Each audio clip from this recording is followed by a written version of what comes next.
Welcome back to The Comfy Chairs, a podcast from 123 Limited. This is your host, Kate. Creating a sense of inclusion and belonging is an important step in building a healthy workplace culture.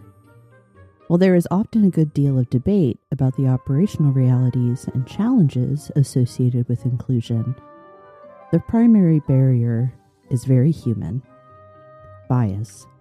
Now, bias is not a problem in and of itself. My favorite quote on the topic tells us, if you have a brain, you have bias. Again, this is a human issue, which means it needs a human solution to mitigate the potentially negative impact bias can have on your culture and outcomes. I'm joined today by Sarah Harris, who made an appearance in the Comfy Chairs earlier this year for a conversation about healthy workplace cultures, and who has recently published the book, The Culture Garden.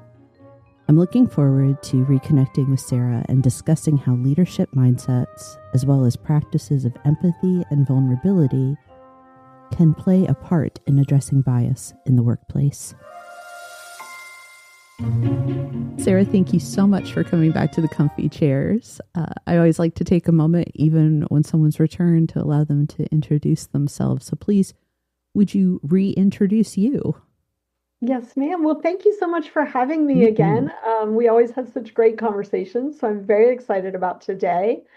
So my name is Sarah Harris, and I am a leadership coach and workshop facilitator with a specialty in helping leaders to build workplace environments where their employees feel seen, heard, and valued. By trade, I am also a licensed clinical social worker. I have been practicing as a mental health provider for over 20 years.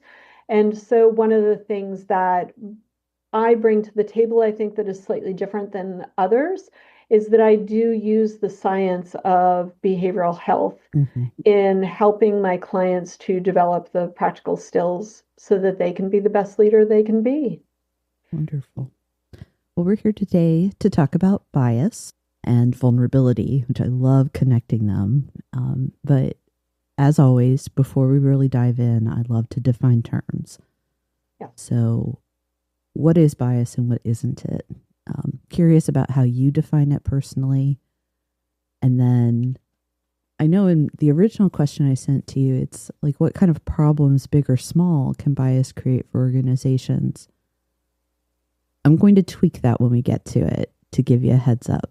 So let's start first with that. How do we define it? Excellent. Well, I think one of the biggest things for people to recognize is that bias is often unconscious first. And so you had mentioned before we started talking about the fact that we are both middle-aged white women in the United States. And so to really validate the fact that oftentimes we don't even realize what our biases are. And so that's kind of point one, is that it's very much a blind spot. I think that it is also important to recognize, as Dr. Brene Brown talks about, that bias is not necessarily equal to bad character. That it is part of being human. It is part of our lived experiences and how those create shortcuts for us in understanding our world. If we really had to stop and fully analyze every single moment, we would never get anywhere. Exactly. And so really understanding that, yes, today maybe we'll talk some about how bias negatively impacts things, but also understanding that bias is not necessarily all bad because it does allow us to create some of those shortcuts. That's exactly right. It's so important for us to understand that the fact of bias is not a character issue. It is a neurological, physiological concern, if you will. And I'm going to lecture for just a little bit because I want to make certain that that's clear to all parties, that bias has its roots in self-preservation. It is our survival instinct taking in data, processing it all very quickly, and making these judgments that aren't necessarily right, but they are intended to keep us safe. I think one fabulous example of it is that what's talked about as the uncanny valley, that humans have a visceral reaction to things that aren't quite human.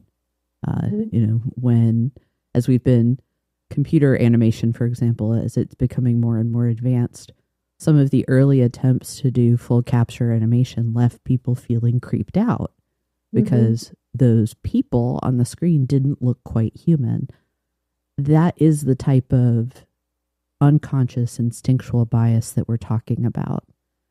Unfortunately, in our culture, because all the reasons that because even the modern brain can't distinguish between a perceived threat and a real threat, and all of the cultural biases that have become ingrained over millennia now, we have biases associated with characteristics that really carry no threat for us.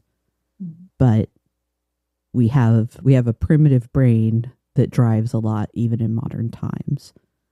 So bias is not the problem per se. The real problem is not acknowledging it and not managing for it. So that's what problems can not acknowledging bias or not managing for it, can that make big or small for organizations, in your opinions? Yeah, and to highlight the one term there, the acknowledging is huge, because we often get concerned of how we will be perceived by others if we acknowledge a bias. Then it goes back to that bad character. Am I a bad person because I have these biases? So understanding why we might not acknowledge it, I think, is the first acknowledgement of what we need to do. But the problems that it can create, there's a lot of missed opportunities in meetings. I find that there's a lot of research out there on different personality types and how they show up in the workplace. And when we see the person who has high energy and big ideas, but not really the strength of a practical how to implement the idea, if we have a bias of, the big ideas are flighty and they are not realistic, then we miss opportunities for creativity, for alternative ways of thinking about a problem that's being presented, for example. I think that we also see favoritism in task assignments. So our biases tend to lean one way or another, and that can be across a lot of different things. So, for example, I am slightly outside the norm for most people in the mental health field in that I am extremely detail-oriented and extremely organized to a fault, for totally owning it here, which is outside the norm. So when I've worked for larger organizations, my bosses tend to learn that. And so they tend to look to me to take on more administrative roles and more administrative tasks, whereas somebody else might do that really well and do it differently and more creatively than I would. Because I tend to be kind of closed with those things. And even before task assignments, hiring decisions. As a former HR practitioner back in the generalist days, you did a little bit of everything, including recruiting. And I had to counsel any number of hiring managers, like, hey, you hire all the same people. Right.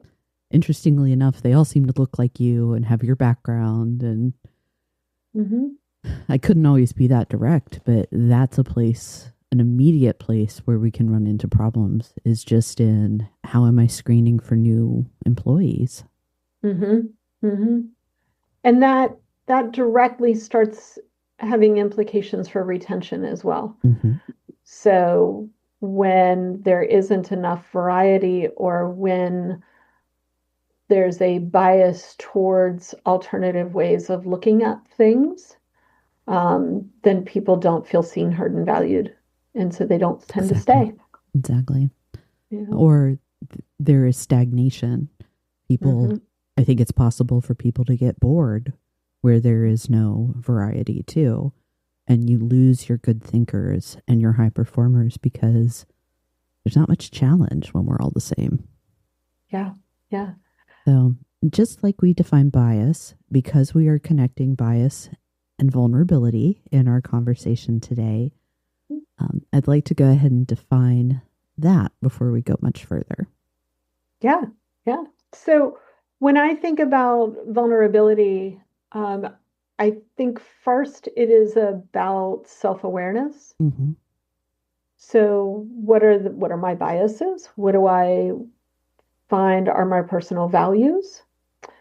And I think that oftentimes when I talk about vulnerability with people in the work environment, they immediately believe that I want them crying in the middle of the floor in the Yeah. fetal position, sobbing about whatever it is. Mm-hmm.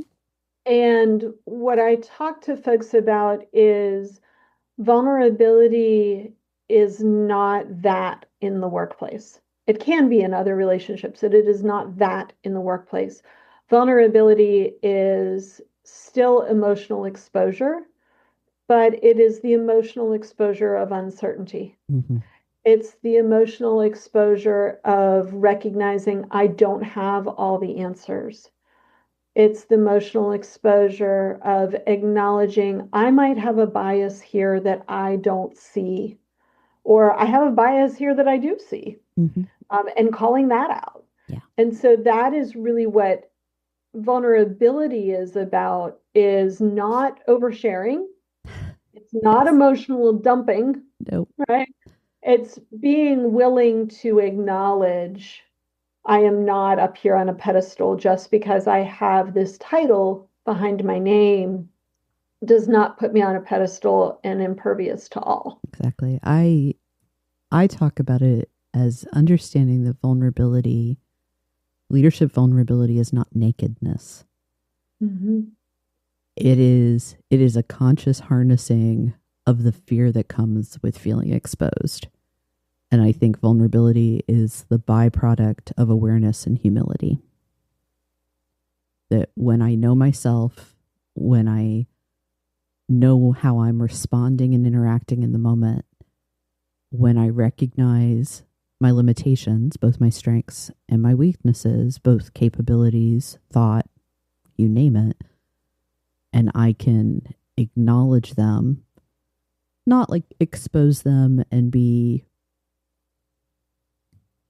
totally weak in the moment, because we could get off topic and talk about how leaders need to have confidence so that their people can have confidence in them, but that is a bit of a discursus. But it's the willingness to say things like I don't know, Mm-hmm. or I messed up, or hey, I didn't think this through because I assumed X.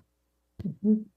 And it doesn't mean talking about your childhood trauma or your divorce or, fill in the blank. You can still be a private person and be vulnerable.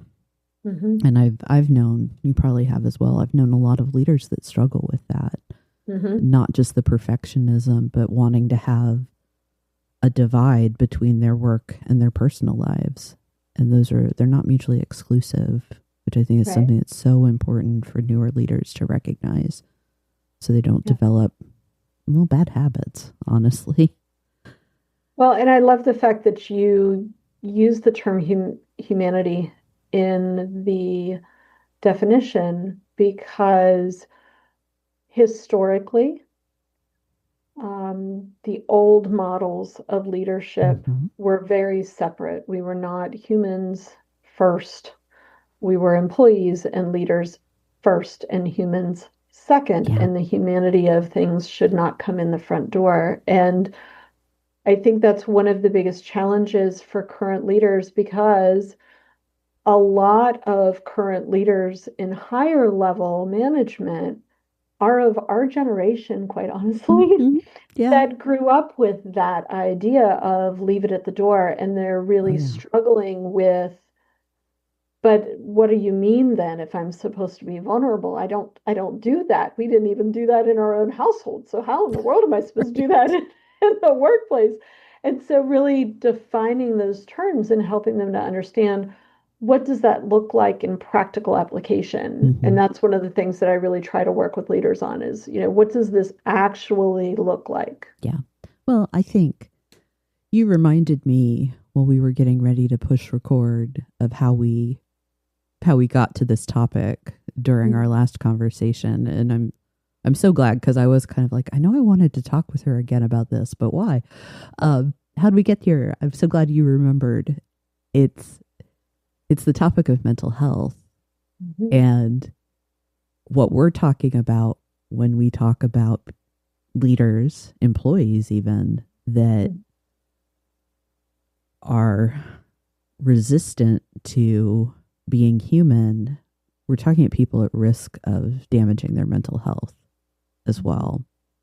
And that the biases that we have around things like grit, resilience, weakness, you name it, depression, anxiety, are creating a lot of the problems that we have in the workplace right now. There are so many forms of bias that we could talk about.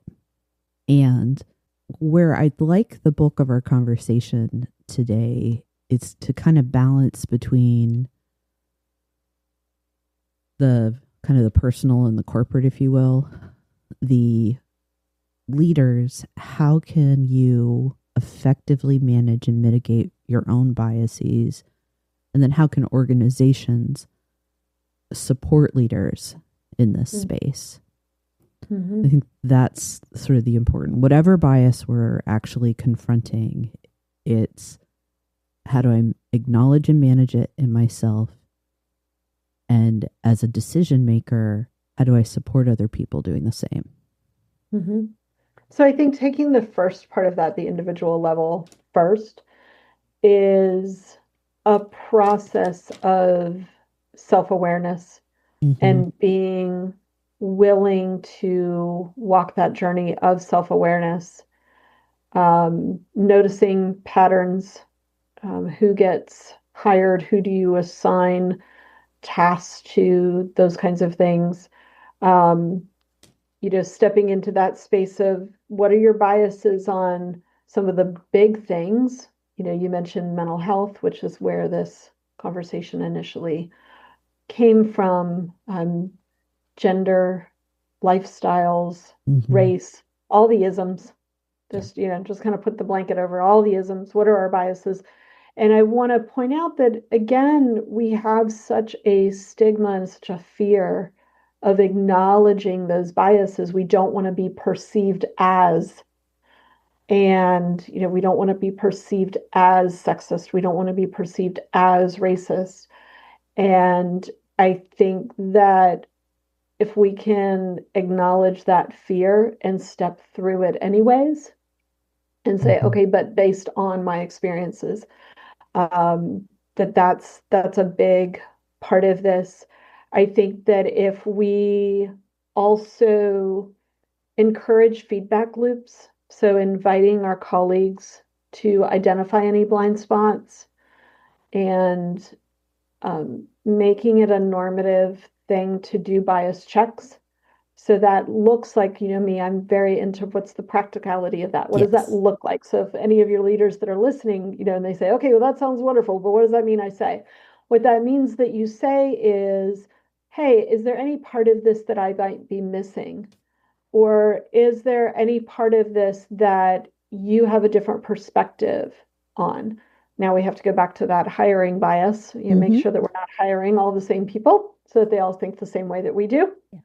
Um, but that is one big thing. I think that also slowing down our decision making so Mm. that we have the time to check on those biases. Now, there are some situations where an immediate decision has to be made, but overall, most decisions can wait for a little bit of reflection. Even, yeah, I love that one, because slowing down doesn't mean bringing to a slow crawl or even a halt. Slowing down means, can it wait until tomorrow so that we can reflect on it? Does it have to happen in this moment, or can we do it by the end of the day? Mm-hmm. Even that little bit of time, because we're making these instantaneous judgments that result in bias. We just need to engage our thinking machine in the process. Mm-hmm. And it can be 2 minutes, can be your slowdown.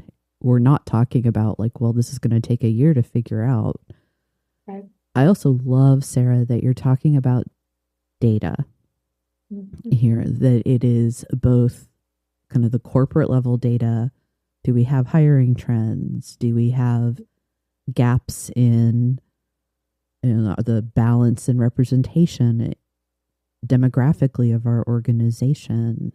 Are we seeing things in our numbers, our people numbers, that might tell us that we have bias that's not addressed?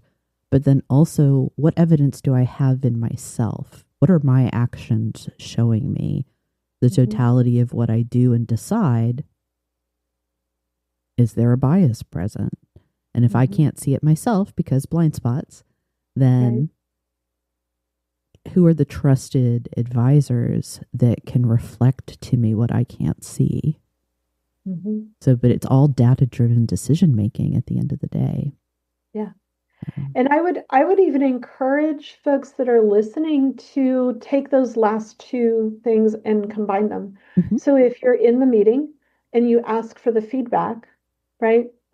Then pausing and saying, you know what, you guys gave me a lot to think about here.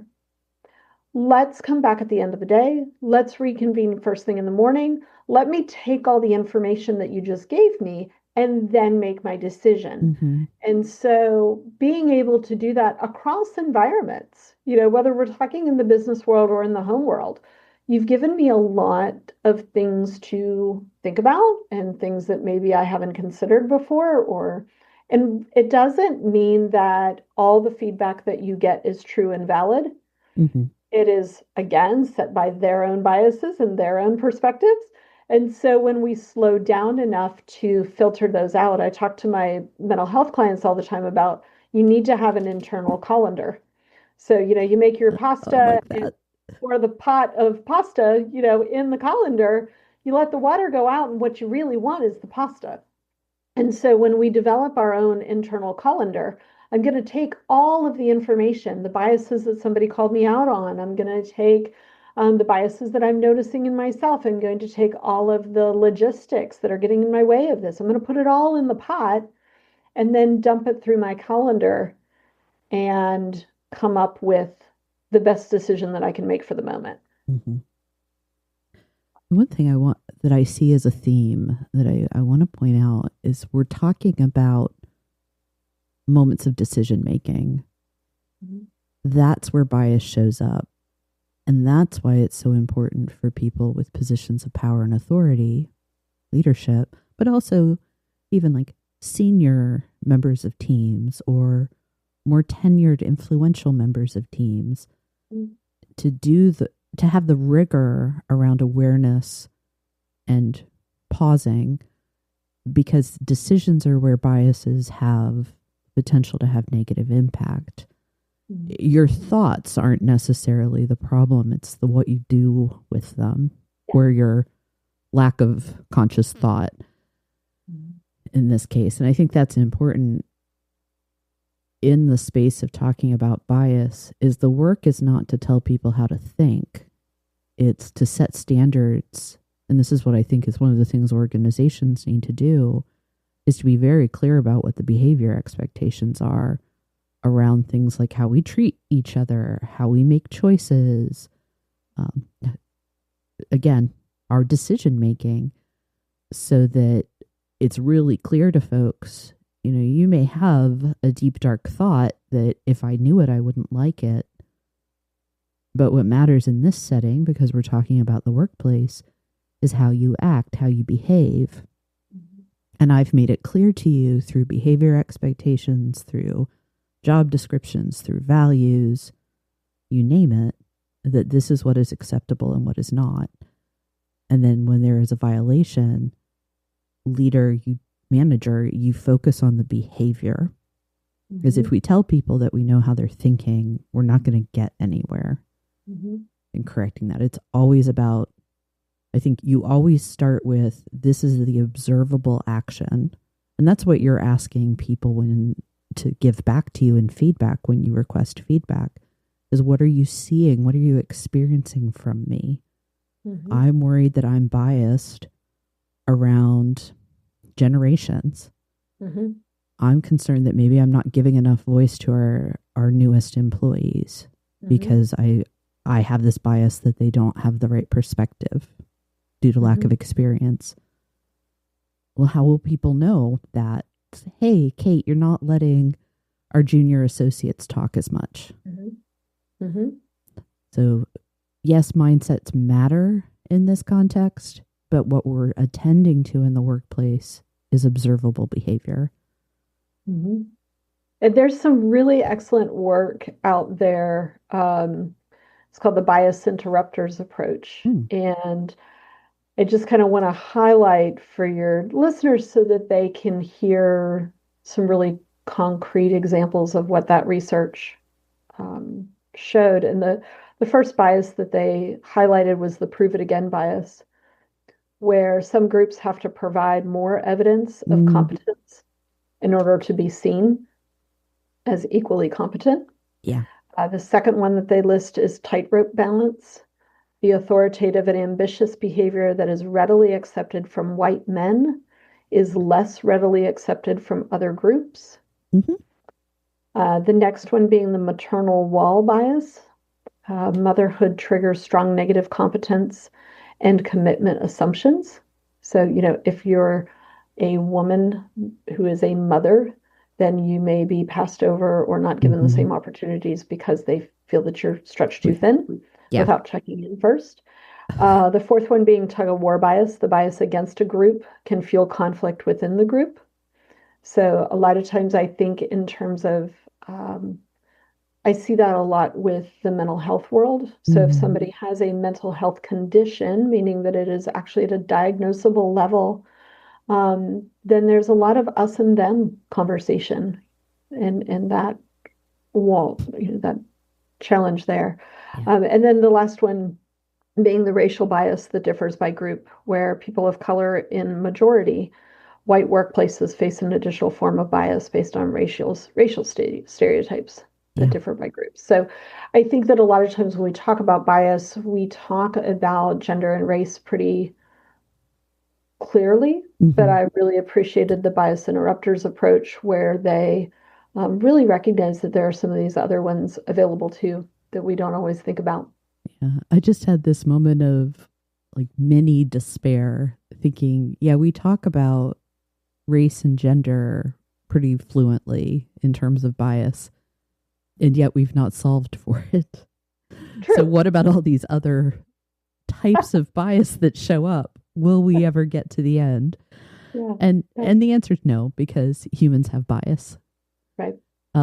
But the conversation can continue to change and evolve. And our understanding of where bias shows up and how it can impact people, I think is always expanding. Because I think I have a soapbox about this, that I think the generations conversation is inherently flawed because we are baking in a bias associated with somebody's age that is unnecessary. There's no authority that tells us you're Gen X. You can look up, when were the generations born, and 3 different entries will have 3 different age ranges, just for example.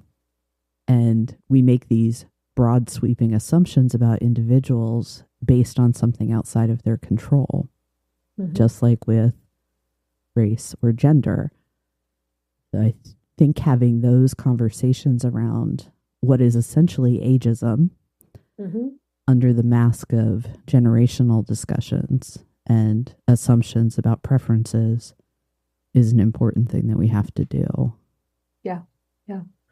And as you know, as we're discussing the bias, the whole reason why this is such an important conversation is the fact that where bias helps is because it's generalized, so it Mm-hmm. gives us a framework to work from. Mm-hmm. Where it hurts is that it's generalized. So Yes. it gives us too much of a framework that we tend to work from, you know. So, Yeah. um, I joke a lot of times that I was born about 20 years too late because technology was very difficult for me to get on Mm. board with. I was the last one to get a cell phone of my friends. I carried a pager for a very long time.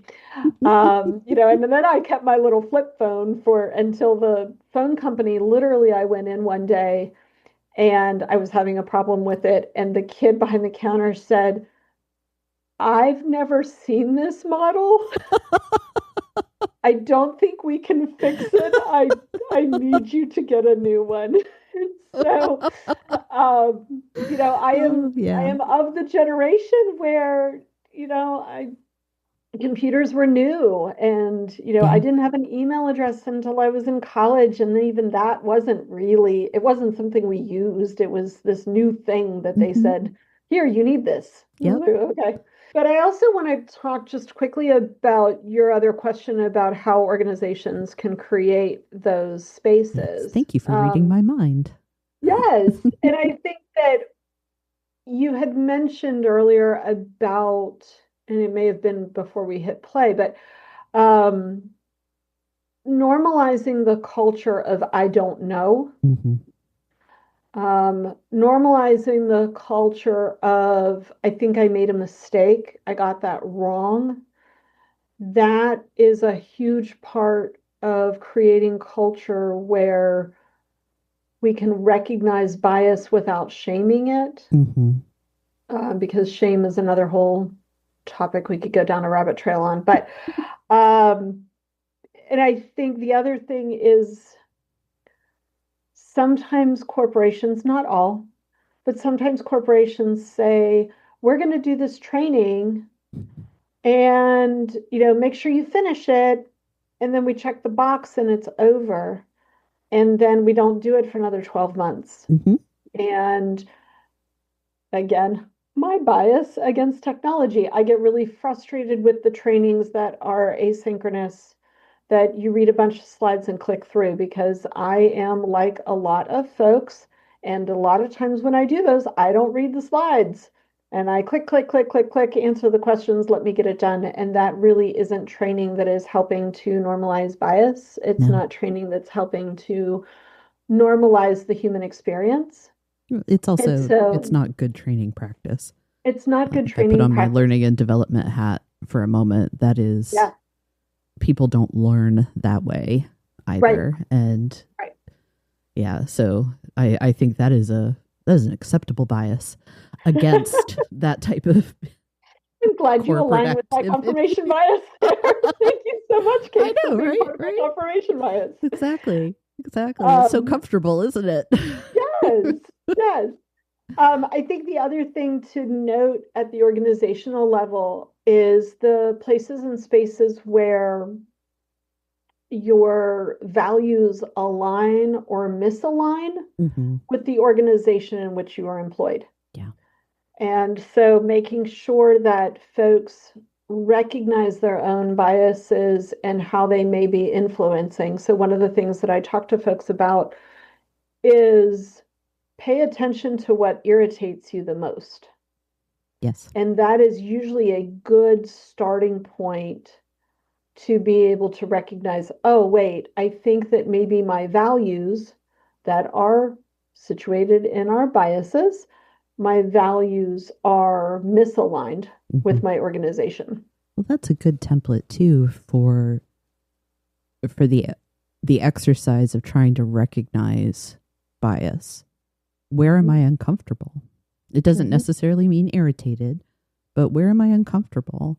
And is that coming from the fact that something does not align with my preference or my presumption, Mm-hmm. essentially? Mm-hmm. Yeah. And that can be that can be putting a spotlight on a bias of which you weren't aware before. Mm-hmm. I want to reiterate something. We've said this already, but I think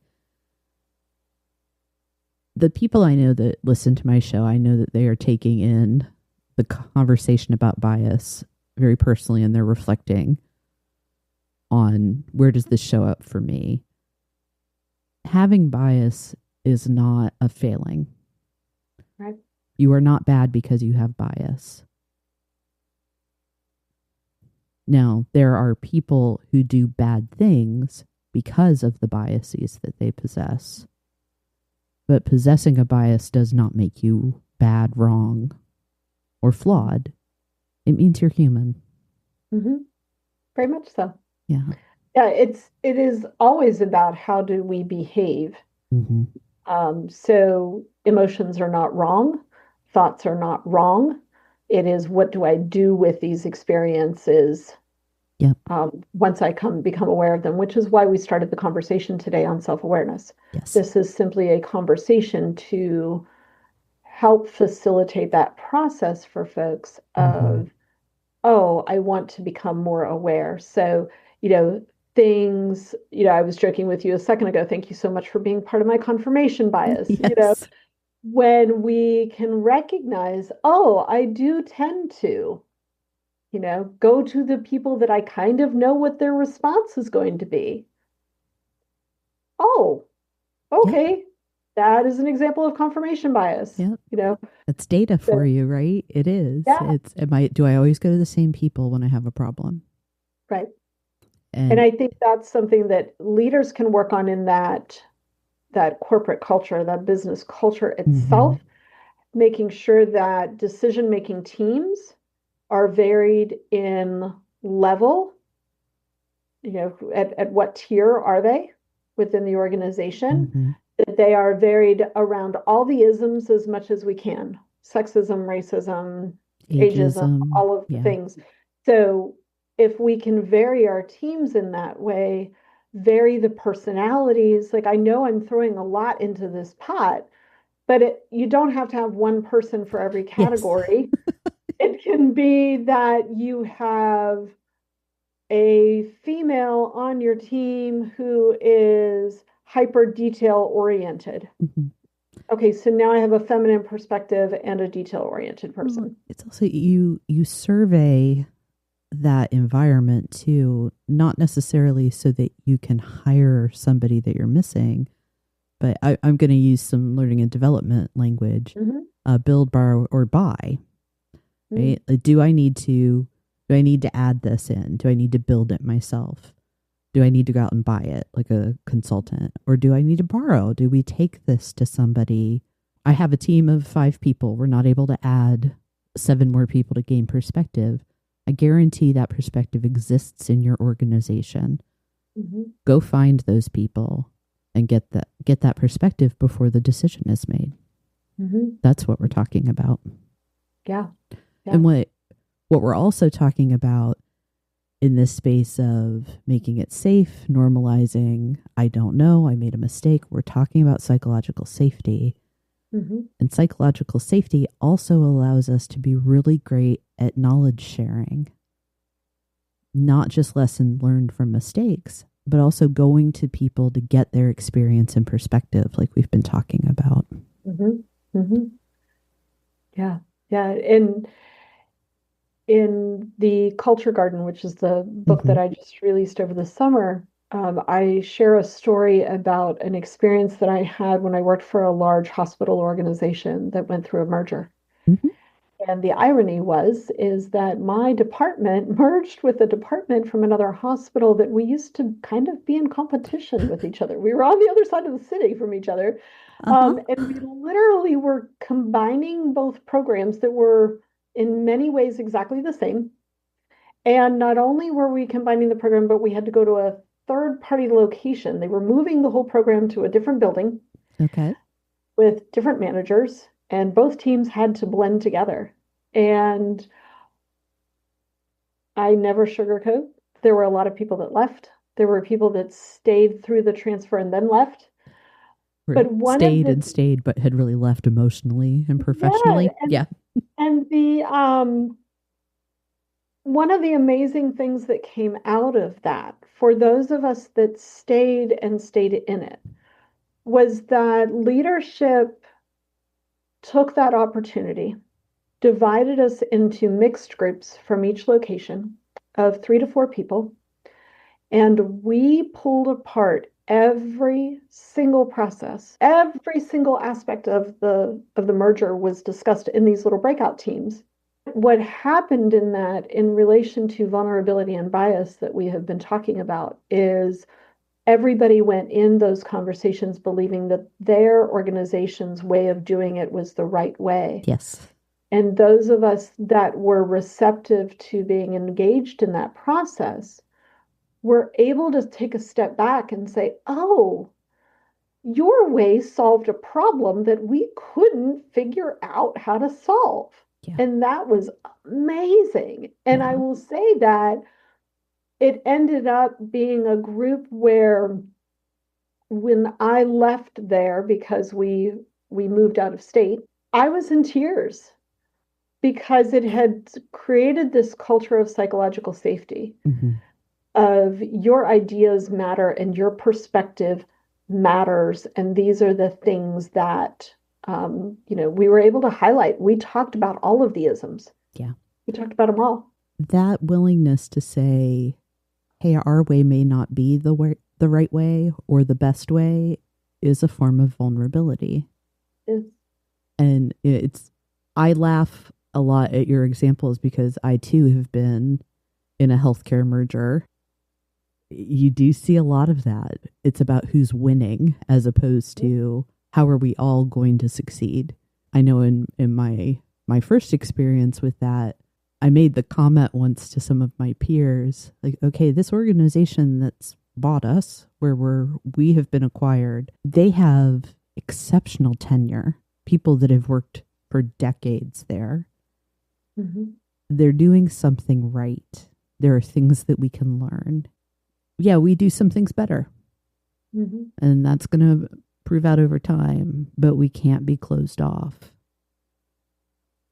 So you mentioned confirmation bias earlier. What I'm reminded of are things like availability, recency. Oh, what's the word? Not just availability, but also not locality. Proximity. Thank you. Mm-hmm. English major. You think I would know. That being aware that even if I haven't already had this thought that because I'm human, things like it's easy for me, it's close by, this is what I'm used to, that can have no factors associated with how we typically talk about bias. And it's your brain trying to make things easy for you. Those are the types of things to watch for yourself. Because again, the first part of managing bias is that acknowledgement and awareness. And if any of your folks want to play around and kind of see where they actually stand, there's the Project Implicit website is really fun to play in. Well, fun for those of us that enjoy playing in that realm, but you can participate in their study really easily. You just log in and create an account, and they have a study that they're running. It focuses primarily on race. What are the positive characteristics versus negative characteristics that you put on race? You're not confirming racism because it's a timed thing. That's how they're doing the study. How long does it take you to, every time that the word around race and the word around positive terminology comes up, you have to confirm that matched. And they're telling you, we want you to match. And the delay time when they feel mismatched to you, even at your bias level, not the way you actually function. And again, we've been reiterating this a lot today, which I'm glad about. There is a difference between your inherent biases versus how you function. So you can be aware of your biases and then function outside of those, which I think is really important to recognize. Yeah. So being a middle-aged white female, I may have some implicit biases. I grew up in a small town outside of Pittsburgh. It was very all the same. And I remember being very excited when I went to college because I went to a larger university for my undergrad and it was very mixed. And I was like, oh, there's other worlds out there. Let me meet all these other people. Yeah. And as I reflect back on it now, I remember that part of the reason why I thought it was so exciting was because of my bias, because I othered all of them. I was like, Mm-hmm. oh, others. Yeah. And it was exciting othering. It was let me learn more about you, but it was still coming from that bias of you're an other. Yeah. No one person is a monolith for what they represent. But I Mhm. almost feel like that I'm excited to encounter somebody new to me is definitely better than, the Mhm. fear or hatred that sometimes result. But we still have to be very aware of, am I expecting, am I treating this person like they are fundamentally different from me as a Right. human being? Or am I expecting them to stand in for all people of their race, class, gender, fill in the blank? Yeah, I was one of two white girls in my African American histories class. Awesome. It's so good to have that type of experience as somebody in the majority. Again, there's a fine line here, but if you're recognizing like, oh, I have privilege. I'm typically part of the majority Hmm. because bias can raise its head in those spaces, whether it's racial or cultural, you name it. I think when opportunities present themselves to become a minority, to have the experience of people different than you, Hmm. it's an important way to help you understand what biases exist within you and the potential impact they may have on others. Hmm. It's, can I experience an empathetic encounter with someone where I don't have all of the comfort, Hmm. which is something that leaders may struggle with in the workplace because you have the power and authority. But that can even be, I'm going to go into a meeting and not be the person that talks first Hmm. so that other voices can be heard. So that's going from the I acknowledge it, I start recognizing it, to little things you can do to overcome and to manage for. What else, Sarah, are things that you would recommend to people who want to be better at mitigating for bias? I think that as we had kind of talked about for the individual level, at an organizational level, being curious Mm-hmm. about your hiring processes. So, to me, what that looks like at an organizational level is create, my husband would be excited that I said create a spreadsheet, Yay. but create a spreadsheet that acknowledges as many of the biases that you can think of and look at your last year of hires Yes.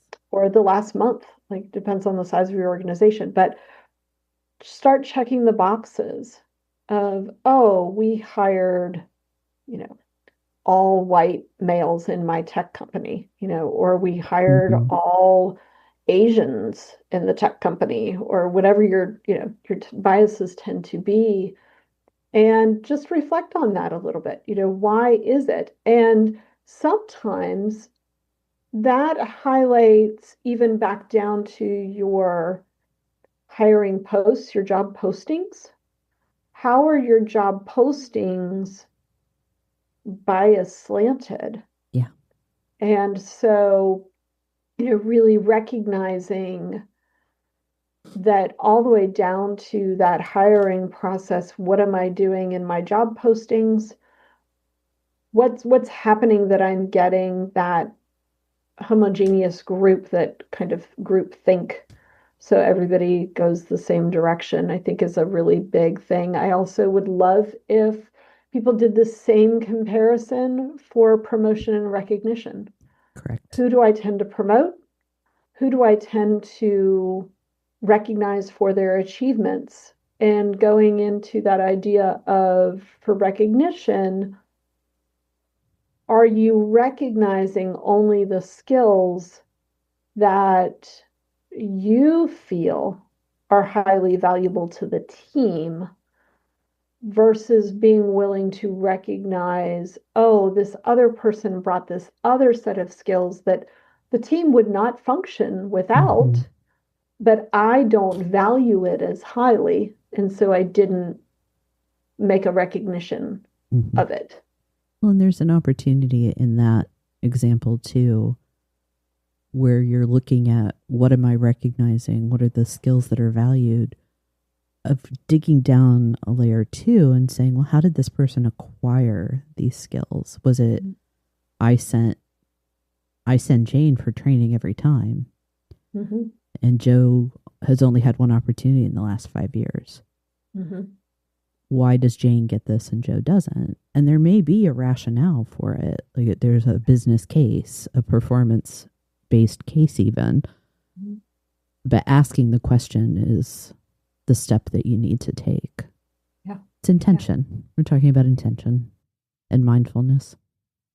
I think we had kind of covered the other point about just really the cross-functional diversity and making sure that our groups are different, making sure that we do self-checks, yeah, making sure that we create that psychological safety environment where people feel safe in coming forward. So I don't recall right now what you had said earlier, but I had an image in my head of a meeting where somebody who is identified in the group as the over talker, and that in that team meeting that people roll their eyes, they sigh, they do those things. And if as a leader your bias is towards feeling that over talkers are just chattering for no reason and that they don't really have a point, you're going to feed into that by not stopping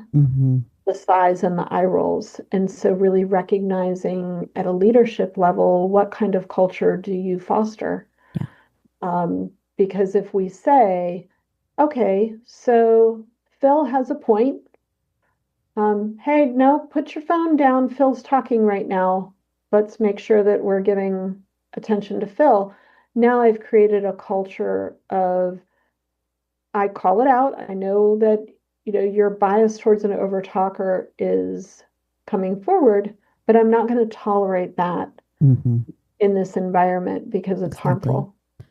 Or, when it is a problem, I address it appropriately. So, and have the respect for Phil that after the meeting, before the meeting, whenever I'm going to say, Phil, I've not given you this feedback yet, but I need to let you know that you are monopolizing the time and I can see other people responding to it in a less than positive way. How can I help you get your ideas across in a way that will be timely, succinct, and appealing to people? Yeah. And then again, what we're talking about though too, I love this because it's all observable behaviors that yes, we try to understand what mindset might be driving the behavior, but as a leader, your purview is on that observation, the thing that's showing up in the world. And you can explore mindsets with people. You can coach for mindsets that could make them more successful.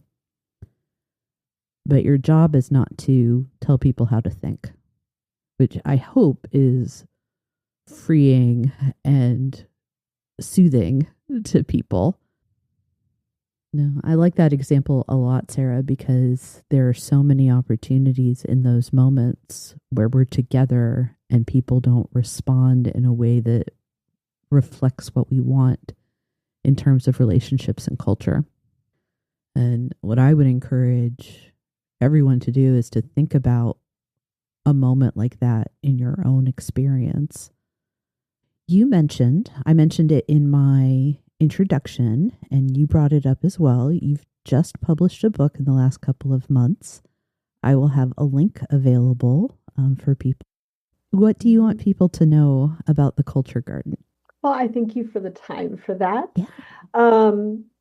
The Culture Garden is written from a perspective of how the science of behavioral health can be applied in the day-to-day interactions in the business world and how we can be a person-centered leader.